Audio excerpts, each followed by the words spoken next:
yeewu leen dig naa li yéene kay xëy la fas yéene ñëw faram-fàcce leen ko ubbil ma journal bi ko ci teel lañ koy daal di doore ak njaayum gerte gi ci atum 2024 mu ne kam-kam gi day soo moytu la ca daal di wuree dinañ ko xool gëtt ko ba noppi gàtt yër ko la ñu war a yër kay mooy université Cheikh Anta Diop de Dakar ñetti fan a ngi nii ñu daal di soobu ci gerew mu nekk étudiants yi nekk ci master gi ñoom daal la ñuy sàkku moo di nguur gi mu daal di leen fay seenu bourse na mu gën a gaawee bourse yoo xamante ne nii ñoom seen bopp toog nañ lu toll ci 15 wala 14 mois yoo xamante ni jotuñu ba fi mu nekk nii loolu daal moom lañ mënul nangu di sàkku nag ci nguur gi mu daal di def ay dogal ci na mu gën a gaawee dogal ko nag du weesu mu daal di leen fay seenu xaalis ñoom ñoo ko wax waaye ndaw Samba wala noonu la demee ñu yéene kay wàcc ñuy raat xet bu njëkk bu Sud Quotidien mu tafat nataalu gerte gi campagne goo xamante ne nii fi mu nekk nii dafa tàggatambe ñay jaay ak ñay jënd fi mu nekk nii la ñu bëgg moo ñu furuxee ko fa Séné ka gaawandoo ca Diourbel ba ca Louga ba ci Kaolack bu dee ca Louga moom Sonacos la mu bëgg doon natt ko ngir fu Séné ka jënd mooy lu toll ci 300 tonnes ci gerte bu dee ca Kaolack timit moom placé na fas yéene rek démarré bu dee sa Ziguinchor moom fi mu nekk nii ñoom la ñuy saytu fas yéene kaa recherche nag mooy nu ñuy def ba mën kaa jaay ubbil yéene kaay bi Diourbel ñoom seen problème ci dëgg-dëgg mooy ay points yoo xamante ne mën nañ faa dajaloo ngir mën faa jaayee gerte gi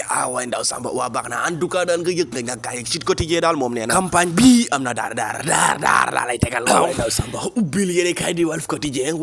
naan ko kaay ma nag ma xamal la dëgg-dëgg mbir gi daal dañ kaa waxul en tout cas daal nga yëg nga ñàkk kaay gerte gi ci ren nam daan melu nii tokkat kaay ma xamal la béykat gi seen bopp ñaa lay tegal nii lañ amoon yaakaar am ko maanaam amuñu ko déception parce que fi mu nekk nii la ngay saytu ca biir gerte ga moom nga ci dal fekk te ñu bëri ci ñoom lañ jiwoon fas yéene ka récolté lañ amul te fu mu nekk nii gerte gi ci boppam moo ayof way ndaw sàmb maanaam soo bëggee dëgg-dëgg daal gerte gi ren ci atum 2024 nam daan mel daan ci ati weesu waaw melu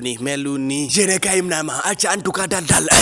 ku ko weddi laajal mbër ma woon kookee di Tyson daal indi na cay leeral de liiral yéene kaay bi di lese ko moom daal en tout cas Tyson wax na to jëmale li nga xam te nii mooy lam ji Tyson ci boppam en tout cas moom daal nee na fi mu nekk nii lam ji li muy yàq daal moo ëpp li muy defar ki nekk ci yoonal yàqula li bëri kay moom la yéene kaay bi lese ko daal di xëyee ubbil ma nataal bi nga daal di fay fekk bàcc li muy jaas bokk ci ñu war a dem ci assemblée nationale soo moytuwul dootu ca bokk ndax tey ji yemoo ak le 6 décembre 2024 vendredi dañ ko wóolu wàcc ci kanamu yoon lañu koy toppee moom bàcc li muy jaas bokk na ci faatu ki lay di Ndiaga Diouf soo moytuwul yoon su defee liggéeyam tey moom mën naa nekk fanaani këram ki lay di Pape Djibril Fall nag kon moo ko fas yéene wuti ca biir assemblée waay ndaw Samba